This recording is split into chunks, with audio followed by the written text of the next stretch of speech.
Desde la Ciudad de México para el mundo, Yus Canal Multimedia Radio.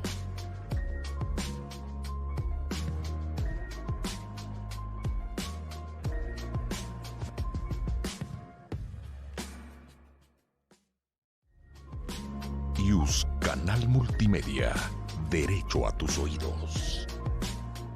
Desde la Ciudad de México para el mundo, Yus Canal Multimedia Radio.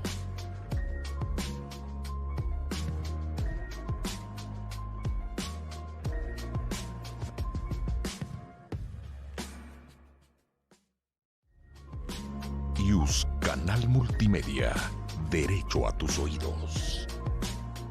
Desde la Ciudad de México para el mundo, Yus Canal Multimedia Radio.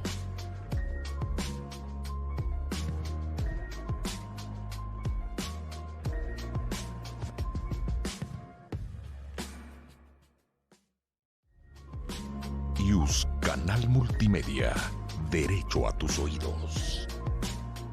Desde la Ciudad de México para el mundo, Yus Canal Multimedia Radio.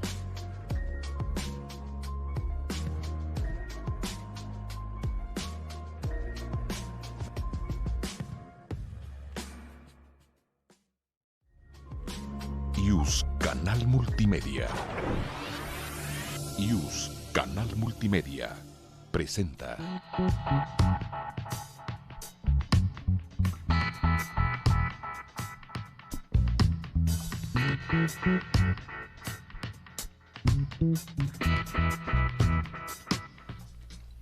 Hola, muy buenos días, comunidad UNAM, comunidad Eje. Estamos en un programa más de categorías sospechosas. Hoy vamos a conversar de un tema muy importante desde la justicia electoral y tiene que ver con la justicia abierta. Y para ello tenemos a una invitada de lujo, magistrada María Silva Rojas. Bienvenida. Muchas gracias, Vero, muchas gracias, Nancy. Bienvenido. Muchísimas gracias, obviamente, también a toda la comunidad UNAM y a la Eje por hacer posible este encuentro y también por el canal, por el programa de categorías sospechosas. Bienvenida, magistrada. Bueno, no sé, Verito, pero sí. Hola, Nancy. No nos habíamos visto en el programa pasado, no tuvimos oportunidad. ¿Cómo estás, Nancy? Bien, aquí, digamos, contenta de abrir otra temporada de este espacio de divulgación electoral. Qué bueno. Pues antes de que vayamos ya con este tema, les cuento rapidísimamente, vámonos con la trivia electoral. Y la trivia electoral esta vez trae jiribilla, trae un temita por ahí. La trivia es, ¿cuáles son los estados, las entidades federativas que conforman a la cuarta circunscripción que corresponde a la Sala Regional Ciudad de México, la cual preside la magistrada María Silva? ¿Cuáles son estas entidades? Respóndanos en Facebook, en Twitter. Y decíamos que trae una jiribilla porque por ahí hay un acuerdo del 27 de febrero de este año que integra una entidad más. Entonces, si ustedes nos dicen cuáles venían y además cuál entidad se integra, sería bastante enriquecedor para todas y todos. Y quien lo conteste correctamente se va a llevar un ejemplar del Manual de Periodismo Judicial Electoral. Y este manual, además, desarrolla conceptos básicos que tienen que ver con la justicia electoral y además da algunas claves desde periodistas, comunicadores, sobre cómo hacer una cobertura pues más sencilla de comprender también para la ciudadanía. A veces estos temas son bien difíciles, desde las palabras ahí rimbombantes, es complicado comprender a veces el lenguaje de las y los abogados, ustedes lo saben, comunidad UNAM, y entonces esta obra nos permite comprenderla muchísimo mejor. Y después de esto, vámonos con la oferta académica de la Escuela Judicial Electoral. En un ratito más terminamos con categorías sospechosas a las 10 de la mañana y a las 10:30 tenemos una sesión desde la Escuela Judicial que es del Pleno a la Plana y vamos a estar conversando de un tema que está pues ahora muy presente y tiene que ver con el hostigamiento a las instituciones. Vamos a estar por ahí analizando desde la parte académica. También vamos a tener, por ejemplo, a Nayeli Roldán de Animal Político para que nos cuente cómo se da este tema desde los medios de comunicación. Así es que los invito a que nos puedan acompañar a las 10:30 a través del canal de YouTube de la Escuela Judicial Electoral en esta sesión. Ahora sí, comencemos. Pues bienvenida, magistrada, y esta Y es un honor también iniciar también esta temporada con personalidades así para la materia electoral. Muchas gracias. Y además, esta sala es muy importante y ha emitido criterios muy relevantes también para la materia electoral. ¿Por qué no nos platica de la labor de la sala y quizá algunos criterios que usted diga, estos tiene que conocer la ciudadanía que han salido de ahí? Bueno, muchas gracias, reitero, y también hace ratito se me olvidó también saludar y agradecer a toda la comunidad UNAM que nos sigue y a quienes en su momento nos seguirán saludando hacia el futuro. No sé qué tanto sepan en términos generales como específicamente del tribunal, entonces me gustaría arrancar por ahí para contestar esta pregunta. En el Tribunal Electoral del Poder Judicial de la Federación resolvemos controversias relacionadas con muchísimas cosas. Claro. Tengo amigos que me decían, pero pues ¿y qué hacen ustedes cuando no hay elecciones? Pues muchísimas cosas, nunca descansamos, siempre estamos a máquina completa, porque sí es cierto, resolvemos todas las controversias que se pueden suscitar durante las elecciones y la preparación de las elecciones, resolvemos cuestiones relacionadas con la definición de las candidaturas, con los procedimientos sancionadores por actos anticipados de pre-campaña, de campaña, una vez que suceden y en el Inter también, de repente, todos los acuerdos que se emiten en relación con dónde va a haber casillas, cuántas personas, todo eso se resuelve en caso de que se impugne en los tribunales electorales. Una vez que pasa la jornada, resolvemos impugnaciones relacionadas con si alguna elección es nula, si no es nula, hay varias causales de nulidad, pues desde la violencia en algunas casillas, que cabe decir, no necesariamente el hecho de que haya violencia o conatos en alguna casilla en un momento determinado implica necesariamente que se anule la votación. Okay. Pero bueno, hay muchas causales de nulidad.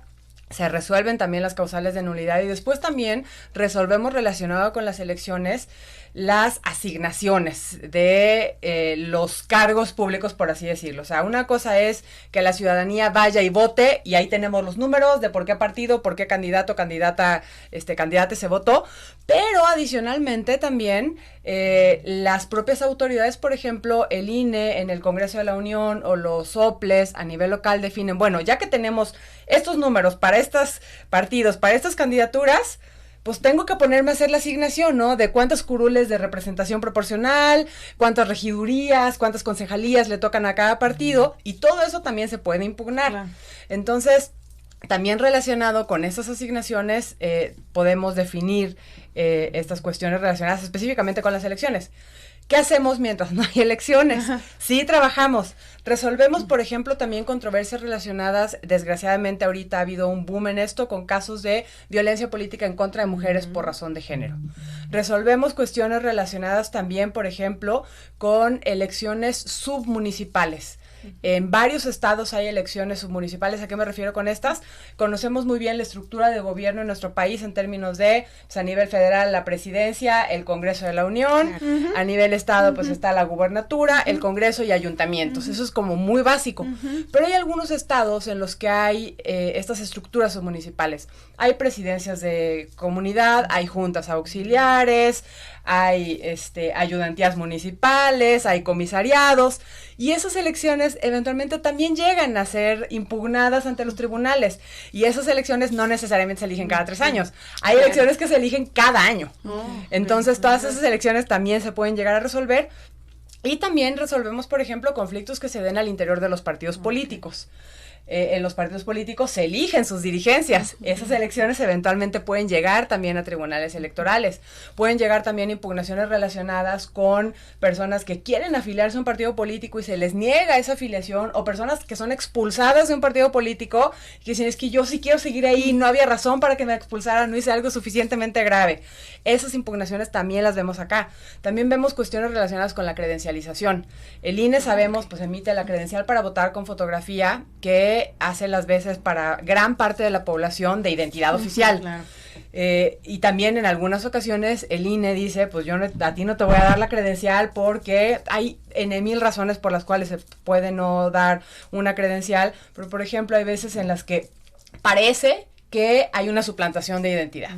Hay veces en las que una persona no tiene CURP y entonces el INE niega esa credencial porque pues para emitir una credencial no es como que llegas, llenas un formulario y listo.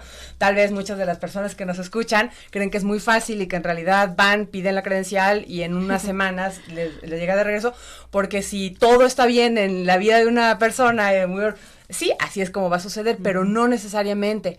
Hay veces, y esto por ejemplo afecta a ciertos grupos de la población, personas que no tienen un acta de nacimiento, cosas por el estilo, que son requisitos necesarios para, o hay veces en las que pasa que, digamos, el sistema en términos generales no está tan pulido, entonces la oficina central del registro civil de un estado no tiene el acta de nacimiento y entonces hasta que se promueve el juicio y empezamos a indagar, pues está perdida el acta de nacimiento en una oficina de registro municipal de quién sabe dónde, que no había llegado hasta arriba, por así decirlo, y por eso no se le había pasado a la Secretaría de Gobernación, y la Secretaría de Gobernación decía, yo no puedo expedir una CURP porque no tengo un acta de nacimiento. Entonces, todas las cuestiones relacionadas con negativas de credencial las vemos. Cosa excepcional en la Sala Regional de la Cuarta Circunscripción, que tiene como sede la Ciudad de México, y justamente por eso vemos aquí también todos los casos de credencialización en el extranjero. Porque hace muchos años Sala Superior definió que como aquí es donde está la dirección del Registro Federal Electoral en la Ciudad de México, entonces es a esta sala a la que le toca. Claro. Entonces, en esas ocasiones, cuando hay personas en el extranjero que piden la credencial para votar desde allá, aunque sea para votar por gubernatura en Michoacán, pasan las credenciales por Sala Ciudad de México, no por Sala Toluca, que es la que ve cuestiones relacionadas con Michoacán. Entonces, vemos también esas cuestiones, pues bueno, como en términos así muy generales, y también vemos cuestiones relacionadas con elecciones de pueblos indígenas y originarios, que esas no son necesariamente las elecciones que conocemos las personas mestizas, pero al interior de varios pueblos y comunidades indígenas en nuestro país se eligen autoridades tradicionales. Entonces, esas elecciones en algunas ocasiones llegan a ser impugnadas ante tribunales electorales y pues bueno, pueden llegar a ser revisadas también por parte del Tribunal Electoral del Poder Judicial de la Federación. Así como que a grosso modo, eso es lo que hacemos. En elecciones constitucionales, la distinción o la división en la revisión de las elecciones, la Sala Superior revisa cuestiones relacionadas con gubernaturas, con presidencia, algunos de los cargos del Congreso de la Unión, salas regionales, otros cargos del Congreso de la Unión, y vemos ayuntamientos y congresos locales. Sí, y además les ha tocado casos bien relevantes, ¿no? Ahorita que mencionabas de violencia de género, pues es que ustedes, dos de las sentencias, yo creo que una que inició tal cual el tema de nulidad en elección, pues fue ustedes. ¿Cierto? Bueno, en relación con estos casos de violencia política en contra de mujeres por razón de género, sí, en la sala tenemos dos sentencias. Una, la de Coyoacán, en 2018, y la otra, la del caso Iliatenco. Tengo entendido por referencias que me han comentado que ya antes alguna sala regional había declarado la nulidad de una elección por esta cuestión, pero tampoco había pasado cuando Sala Superior revisó había dicho que no, y entonces subsistió la elección. Pasó lo mismo con nosotros en el caso de Coyoacán. Declaramos la nulidad de la elección del caso de Coyoacán, que hay otro tema que creo que no es tan sabido porque el tema de violencia política en contra de mujeres por razón de género es muy mediático. De alguna manera como que jala el foco de atención, pero en realidad en el caso de Coyoacán la nulidad de la elección la declaramos por dos cuestiones. Uno, la violencia política en contra de mujeres que se ejerció en ese caso contra María Rojo, la candidata morena, pero también por uso de programas sociales. Entonces había dos causales para decretar la nulidad de elección en ese caso. Eso fue en 2018, cuando se impugnó esa sentencia ante Sala Superior dijo que en realidad la elección no era nula y subsistió la validez de la elección. Posteriormente, en la elección del 2020-2021, lo que hicimos ahí fue declarar la nulidad de la elección de Iliatenco, en Guerrero. Esa fue la primer sentencia de salas regionales que cuando llegó a la Sala Superior confirmó la nulidad de la elección. ¿Qué es lo que pasó en este caso? En este caso estaba acreditado en el expediente que en la semana previa a la jornada electoral, y esto es importante por temas temporales y por lo que puede impactar en el electorado, aparecieron pintas en las bardas de la comunidad. Es una comunidad que tiene pues población indígena, está creo que en la zona de la montaña de Guerrero, y aparecieron varias pintas en que decían las mujeres no sirven para gobernar, no es tiempo de las mujeres, atacaban físicamente en las imágenes a la candidata. Entonces, por esta violencia además se hizo un ejercicio en la ponencia en el que se alcanzaba a ver cómo esta es una comunidad, pero pues es una comunidad con, digamos, como varios asentamientos, entonces para acercarse a donde estaba la urna, donde tenía que votar la gente, pues tenía que pasar forzosamente, en algunos casos, por estas pintas, en otros no. Y sí se vio cómo, eso está en la sentencia, cómo había una disminución de la votación a favor de la candidata cuyas pintas había, cuando la gente pasaba por esas pintas. Entonces, pues bueno, en este caso se declaró la nulidad.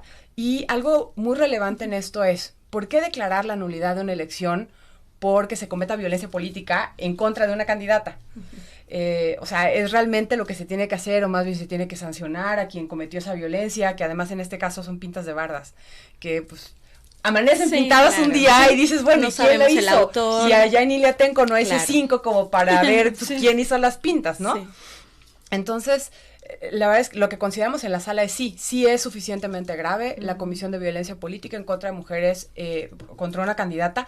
En este caso, la diferencia de la votación, y eso es en el caso de Coyoacán, la diferencia era más amplia entre el primer y segundo lugar. En el caso de Iliatenco, la diferencia era muy corta, era muy reducida entre primer y segundo lugar. La candidata violentada estaba justamente en el segundo lugar. Veíamos este comportamiento del voto cuando se pasaba por esas pintas de las bardas para ir a la urna a votar. ¿Y por qué es suficientemente grave?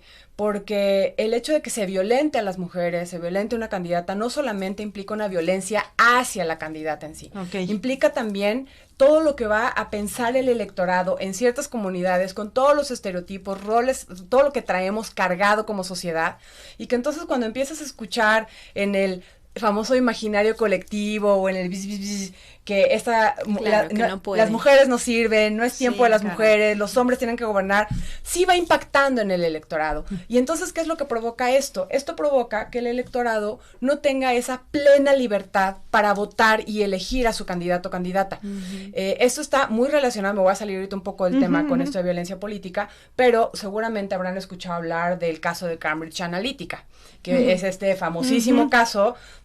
Pues primero empezó en Gran Bretaña, pero después llegó a Estados Unidos, de cómo se manipuló al electorado, primero británico, después de Estados Unidos en Gran Bretaña con el tema del Brexit, en Estados Unidos con la elección de Donald Trump, cómo se les manipuló con una cosa que en inglés se llama microtargeting, con base en los likes que ponemos y los shares que hacemos en Facebook, se fue perfilando el perfil de cada una de las electorados acerca de una mujer o de las mujeres candidatas, y por eso es por lo que es muy grave la violencia política en contra de mujeres por razón de género. En este caso además teníamos la cuestión de que el margen era muy pequeño y por eso se declaró la nulidad de la elección, que una de las cosas, de los elementos que sí definió Sala Superior en Coyoacán, y por eso acá dijimos, pues sí, vamos a hablarla otra vez, es justamente eso del margen de votación que estaba muy pequeño en el caso de Iliatenco, a diferencia de lo que había sucedido en Coyoacán. Sí, en realidad confirmaron, o sea, Sala Superior, Sala Superior nos confirmó, así es.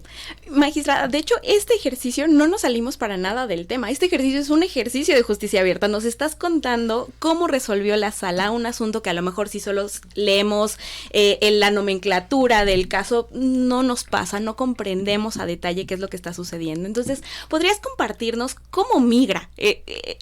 Hemos escuchado hablar del gobierno abierto desde hace muchísimos años. ¿Cómo migra este concepto hacia la justicia? Porque hablamos de justicia abierta ahora. La verdad es que no estoy segura así como de cómo migró del término gobierno abierto o estado abierto hacia específicamente justicia abierta. Lo que sí sé es que, pues digo, la justicia abierta tiene ya varias décadas, pero hubo un boom muy fuerte en términos del gobierno abierto, del estado abierto, a raíz de que Barack Obama gana su presidencia, porque el primer acto que emite como presidente de los Estados Unidos de América es justamente un memorándum en el que dice: yo voy a aplicar un gobierno abierto en mi presidencia. ¿Cuál era el objetivo de Barack Obama con este memorándum? Decir: hay una sabiduría inmensa colectiva fuera de lo que yo puedo tener en mi equipo de trabajo, en mis secretarías, en las personas que formen parte de toda la burocracia. Estoy seguro, decía Obama, de que pues por allá hay un saber colectivo inmenso que no está aquí adentro, y entonces lo que quiero hacer es permitir que ese saber colectivo llegue hasta el gobierno y nos dé los insumos necesarios para implementar las mejores políticas públicas para resolver los problemas de la sociedad, porque pues quién mejor muchas veces que la persona que está en el día a día con el problema para saber qué es lo que se necesita. A lo mejor vas con una persona y le dices, tengo este bache en la calle, y llega y pues le pone un concreto que a las 2 semanas ya se botó. Si a esa persona le dices, ¿qué es lo que necesitas? Pues no necesito concreto, necesito que hagas un hoyo, porque allá abajo hay una filtración de agua, porque ya sabe qué es lo que está viviendo. Entonces, ese fue el memorándum, y a raíz de ahí como que empezó a suscitarse un boom de qué es el gobierno abierto, cómo funciona, etcétera. En 2011 se firma la Alianza por el Gobierno Abierto de la que México es parte, y es 100% gobierno abierto pensado en poderes ejecutivos. En 2014, en la Alianza para el Gobierno Abierto, se firma la estrategia para los siguientes 4 años, 2015 a 2018, y ahí ya por primera vez, medio de refiloncito, se habla un poco de lo que es la justicia abierta. ¿Qué es la justicia abierta? La justicia abierta lo que busca es implementar todos estos elementos que ya se habían trabajado durante décadas para el poder ejecutivo, hablando de un Estado abierto, en la justicia abierta. En Estados Unidos tal vez es un poco más fácil entenderlo, acá es un poco más complicado porque lo que generalmente todo el mundo piensa cuando se habla de justicia abierta es, pero ¿cómo va a participar la sociedad en una decisión, no? O sea, claro. Allá hay diferencia. Acá no, o sea, ni modo que sometan a votación y hagas un poll en Twitter así de, a ver, ¿por qué voto? ¿A favor, en contra? ¿Revoco, modifico, confirmo? O sea, no, así no funciona la justicia abierta.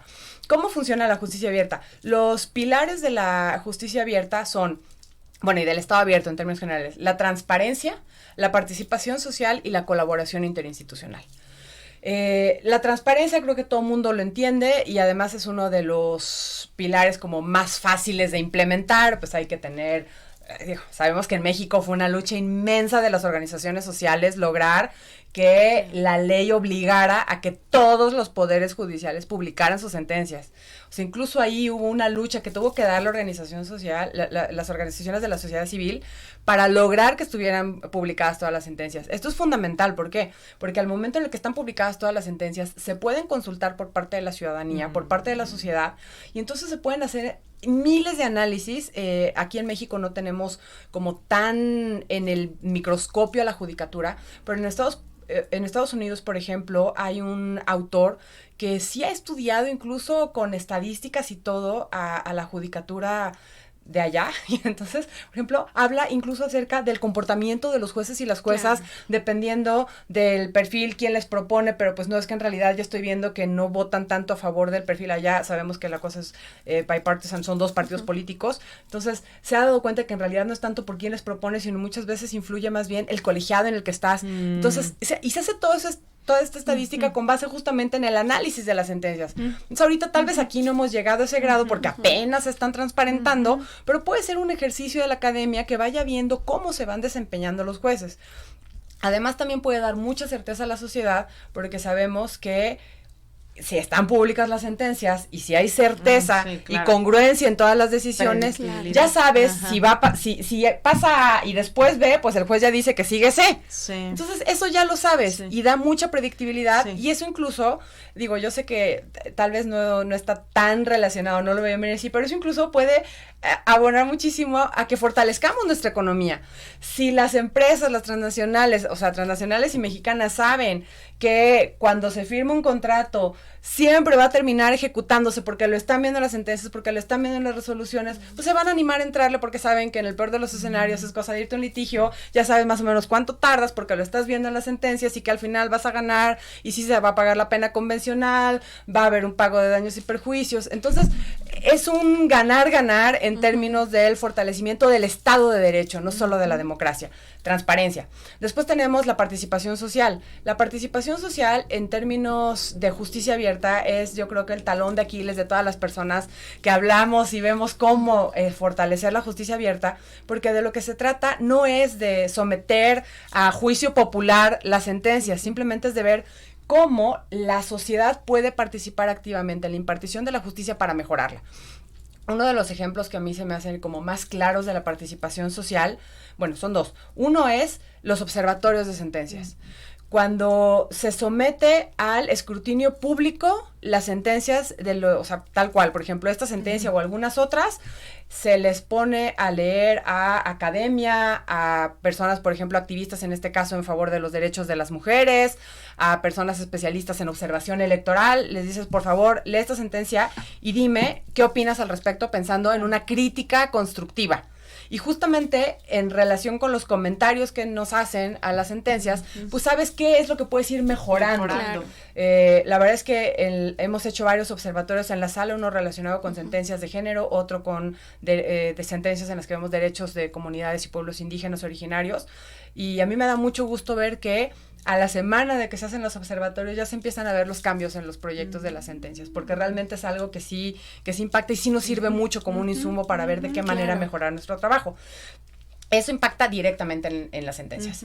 La otra cuestión que impacta en la administración, en la impartición de justicia, pero vía administración de los tribunales, eso no existe aquí en México, pero yo lo he visto en algunos otros países, dentro de los órganos colegiados encargados de la administración de los tribunales, en el tribunal sería la Comisión de Administración, en el Poder Judicial de la Federación sería el Consejo de la Judicatura, hay una silla especial para la sociedad civil. Y entonces la sociedad civil tiene voz y voto respecto a la administración de los tribunales. Y entonces la sociedad civil ahí puede decir, pues es que mira, yo necesito que abran un tribunal allá, con la sede allá, porque de verdad es imposible que la gente llegue. O, ¿saben qué? Sus tribunales no tienen nada de accesibilidad para personas con discapacidad, necesitamos que los horarios que están manejando no les sirven a la sociedad por esto y esto y esto. Okay. El lenguaje que utilizan, o sea, debería de hacerse un manual, un protocolo, algo que sí vincule a que, cosas por el estilo, ya más de la administración del tribunal, no tan relacionado con en sí la decisión judicial, sino con el cómo se imparte justicia.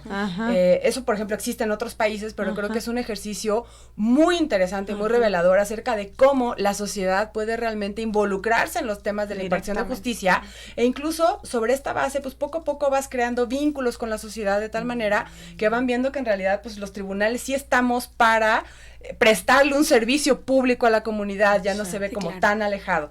Es el de la participación social y la colaboración interinstitucional, que bueno, sabemos que hay firmados varios convenios que a final de cuentas lo que hacen es fortalecer a las instituciones que firman y entonces también al Estado de Derecho mediante, pues obviamente la participación. No se puede haber convenios firmados, por ejemplo, justamente para que todas las sesiones públicas que se transmitan vayan con lenguaje de señas mexicano.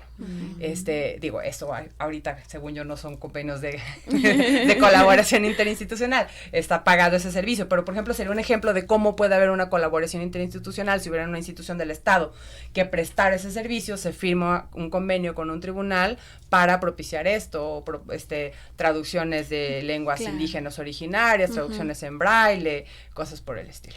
Oye, ¿y qué opinas, por ejemplo, de la publicidad de los proyectos? La publicidad de los pero es que yo también pensé en publicidad comercial. De publicar, de hacer público. Digo, entiendo igual para que la gente, para saber si estamos en el mismo canal, de que una persona magistrada o el pleno decida hacer público un proyecto antes de que se vote por el pleno. Ok. La verdad es que creo que tiene sus pros y sus contras. El pro, evidentemente, es pues la máxima transparencia, pero, y digo, eso permite una discusión pública acerca del proyecto. Eso eventualmente podría llegar a permitir incluso, pues ahora sí que la mejora del propio proyecto. Pero en contra, audiencias, ¿no? Porque luego publicas el proyecto y entonces ya hasta te solicitan en una audiencia porque ya te empiezas a alegar directo con la parte, ¿no? Sí. ¿Con audiencias o no necesariamente? O sea, yo recuerdo algunos casos en que, pues derivado de que se hace público algún proyecto de sentencia, pues incluso en los medios también hay un debate de la opinión pública. Sale la columna que escribió quién sabe qué académica, o incluso hay debates en foros, o sea, como justamente, o en programas de televisión en que se sientan varias personas muy expertas en el tema a comentar el proyecto que ya se difundió. Entonces, pero justamente en contra también puede ser influencias negativas, influencias para que salga en sentido contrario a ese proyecto sobre la base de que ya se sabe qué es lo que está proyectado y entonces puede dar pie a presiones. Ahorita sabemos que además el contexto en el que vivimos con demasiada violencia, estamos viendo también desgraciadamente en algunas partes inmersión del crimen organizado, entonces puede sentar un caldo de cultivo que puede ser muy riesgoso, creo yo, para la judicatura en términos de las presiones. O sea, tiene estos puntos a favor, tiene estos otros puntos en contra. Yo en términos generales siempre he sido muy proclive a la máxima transparencia, máxima publicidad, pero algún día leyendo a Bill Jung Chang, creo que se llama, no sé cómo pronunciar bien su nombre, ese libro creo que se llamaba Infocracia, y invitaba mucho a la reflexión acerca de hasta qué tanto es benéfica realmente la máxima transparencia, el vivir en un cubo de cristal. Y él invitaba a la reflexión en términos de, hay cosas que es muy bueno que se queden en un cuartito cerrado y que nadie más sepa qué pasó ahí y que eso está ahí por algo para cuidar y proteger, por ejemplo, en este caso tal vez la seguridad de los jueces y las juezas, para proteger ciertas cosas. Entonces, este es un debate que creo que todavía está inacabado. Exacto. La Sala Superior, por ejemplo, lo que hizo fue emitir un acuerdo en el cual permite la publicidad de los proyectos, pero no la hace obligatoria. Entonces ahí queda decisión pues de cada quien cómo vaya. Cada quien ponderará qué proyecto quiere publicar o no. Yo la verdad es que sí creo que tiene muchos pros y muchos contras. Que hay que hacer esa evaluación, ¿verdad? Caso a caso. Totalmente. Y la verdad es que a mí sí me gustaría incluso escuchar voces hablando al respecto, porque hay más bien voces críticas acerca de los proyectos que se publican, voces que los aplauden, pero yo no he escuchado que en foros se discuta justamente este tema. ¿Es bueno o es malo que se publiquen? Además, otra cosa que hay, y ahorita ya leí por ahí hace, yo creo como un par de semanas, un mes, algún artículo en el que justamente cuestionaban cuáles son los parámetros para definir qué proyectos se hacen públicos y cuáles no. También. Sí. Y no solamente qué parámetros, sino que ya empezaban a analizar el comportamiento de cuáles se publican, cuáles no. Y ahí puede haber muchas lecturas. Entonces yo creo que esto sería muy interesante que justo, personas... ¿no? De discusión, lo que tú hablas, ¿no? De cómo se hace este diálogo. Justo, también, y eso entra en participación social dentro de la impartición de la justicia, ir poniendo esto con base en un diálogo con la sociedad, que se vayan definiendo todos estos parámetros. Sí. Y magistrada, desde la sala regional, ¿qué mecanismos se han implementado para abonar a la justicia abierta? Bueno, tenemos algunos que son como digamos institucionales. Por ejemplo, en el Tribunal Electoral del Poder Judicial de la Federación, desde antes de que fuera obligatorio, se publicaban absolutamente todas las sentencias, que digo, yo sé que eso puede sonar como muy... pues básico, pero no es tan básico, a pesar de que es obligatorio según la ley, hay tribunales que todavía no tienen públicas todas sus sentencias. Porque es muy difícil, ¿no? Llegar a ellas. Sí, totalmente. O leerlas incluso, porque están fotografiadas, ni siquiera es un PDF, es una fotografía y se ve muy mal y no se puede procesar la información, es complejo. Justo para allá iba ahorita. Y en el tribunal se publican en Word y en PDF. ¿Cuál es la relevancia? Porque muy probablemente a quienes nos están escuchando, si no son periodistas o especialistas en análisis de sentencias o de información, van a decir, pues da lo mismo si es Word o PDF. No es lo mismo, porque ya que estamos hablando como de los parámetros de un estado abierto, parte de la transparencia implica que la información esté disponible en datos abiertos. Claro. ¿Qué son los datos abiertos? Son programas y archivos que permitan extraer la información, compararla, procesarla, etcétera. Eso, justo como decías, no lo puedes hacer con una fotografía. Para eso vas a tener que transcribir la sentencia con sus deditos para ya después poder hacer todo el análisis, justo.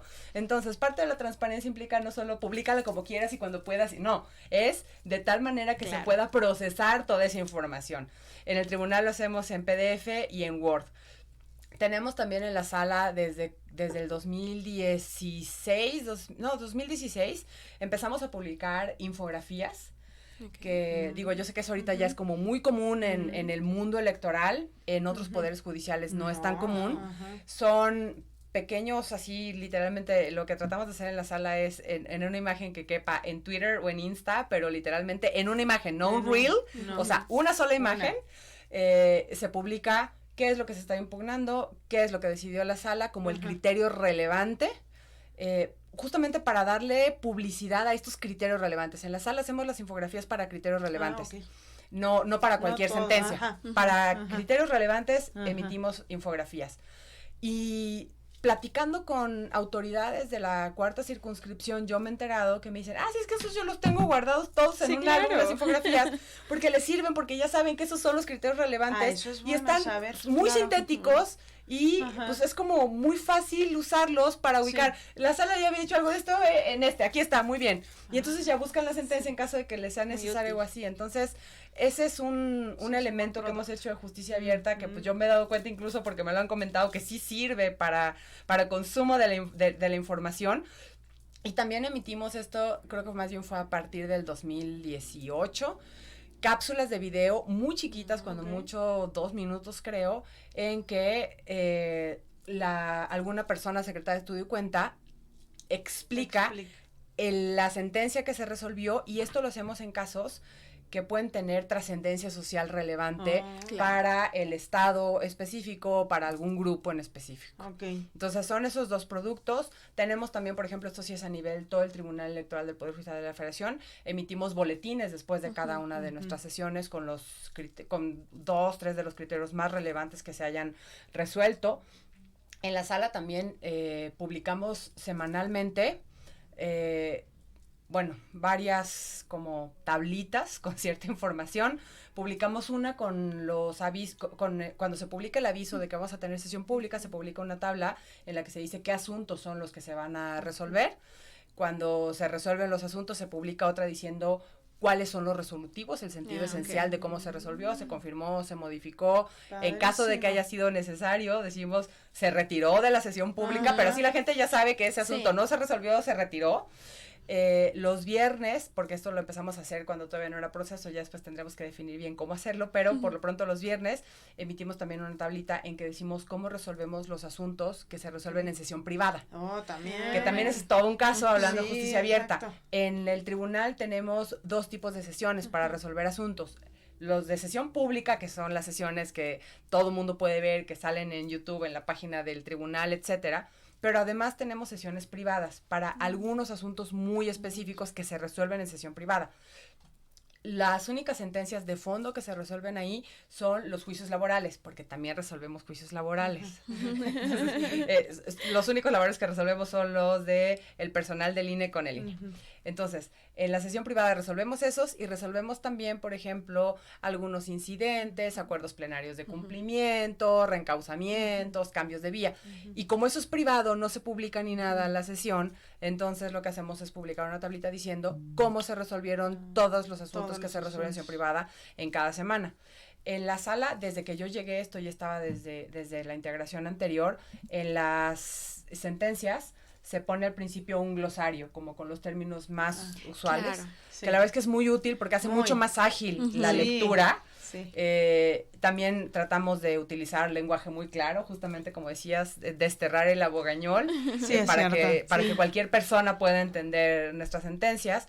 Y en la sala, desde hace algunos años, también tomamos la decisión de cualquier proyecto que tenga 41 páginas o más, tiene que tener un índice para que sea un poco más fácil manejarlo. No son tan comunes las sentencias, más bien tratamos de hacerlas muy cortitas y concisas, pero en algunas ocasiones, pues sí, el tema lo amerita.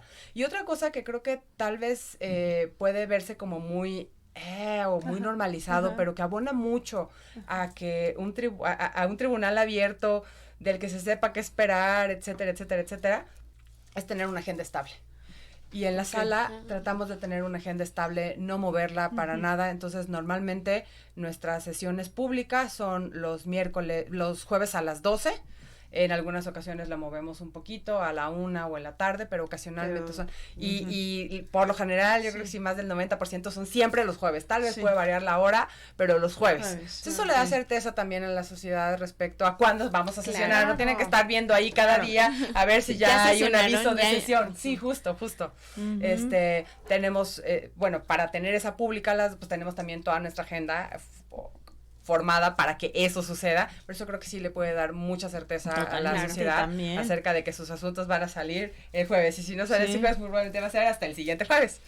Pues creo que se nos está acabando el tiempo, Sí, ¿verdad? se nos está acabando el tiempo, magistrada. La verdad, se nos fue bastante rápido. No sé si nos quisiera regalar algunas conclusiones de este tema, algunos apuntes finales. Ay, algunos apuntes finales. Pues bueno, simplemente invitarles a toda la comunidad universitaria y a quienes nos estén escuchando lleguen a ver esta cápsula para que pues se metan un poco más a este tema de la justicia. La verdad es que, y aquí no solamente justicia electoral, creo que es muy, muy, muy importante que todas las personas, así sea que estés estudiando medicina, psicología, enfermería, veterinaria, el derecho es algo que nos impacta a todas las personas. La justicia es algo que nos impacta a todas las personas. Tal vez afortunadamente en tu vida ahorita no hayas tenido la necesidad de acudir a un juzgado. Qué bueno, eres una persona privilegiada, pero eventualmente puede ser que lo necesites. Y entonces es importante que la sociedad completa pulse para que se haga una justicia abierta, una justicia de calidad, que realmente sepamos que todas las mexicanos y todos los mexicanos puedan tener un servicio de impartición de justicia de excelencia, de justicia abierta, en el que a final de cuentas van a poder llegar, tocar la puerta y recibir un trato digno en el que realmente se les imparta justicia y que entiendan qué es lo que está diciendo esa sentencia. Entonces, este tema de verdad es algo que nos puede llegar a impactar a todo el mundo. Y otra cuestión, no hay que tenerle miedo a los tribunales, porque sé que también hay índices negros de muchos conflictos sociales que se resuelven, pues, ojo por ojo, diente por diente, porque dicen, pues, es que el tribunal no sirve o por tenerle miedo a los tribunales. Para eso estamos los tribunales, y en la medida en que vayamos aprendiendo eso, toda la sociedad en conjunto, justamente vamos a ir fortaleciéndonos más los tribunales para poder impartir esta justicia, y a final de cuentas los tribunales estamos aquí para proteger la tranquilidad y la paz social. Sí. Entonces, pues es importantísimo que todo el mundo entienda esta idea. Magistrada, muchas gracias. Nos ha puesto además el panorama bastante completo de todo lo que se ha trabajado y de lo que se puede también mejorar. Gracias, magistrada. Muchísimas gracias, magistrada. Gracias. Y les invitamos a que nos sigan en nuestras redes sociales como Escuela Judicial Electoral, en las redes sociales de la magistrada, que es @mariasilvat. TE, y también en las cuentas de redes sociales de la Sala Regional Ciudad de México, así la encuentran, la Sala Regional Ciudad de México. Están en Facebook, en Twitter, en Instagram, en todas las plataformas también, para que puedan mantenerse al tanto sobre las resoluciones al respecto de la cuarta circunscripción. Muchísimas gracias y nos vemos en un episodio la próxima semana. La Facultad de Derecho agradece a quienes realizaron este programa, conductores, invitados y productores, quienes participan de manera honoraria. En News, Canal Multimedia, Derecho a tus oídos.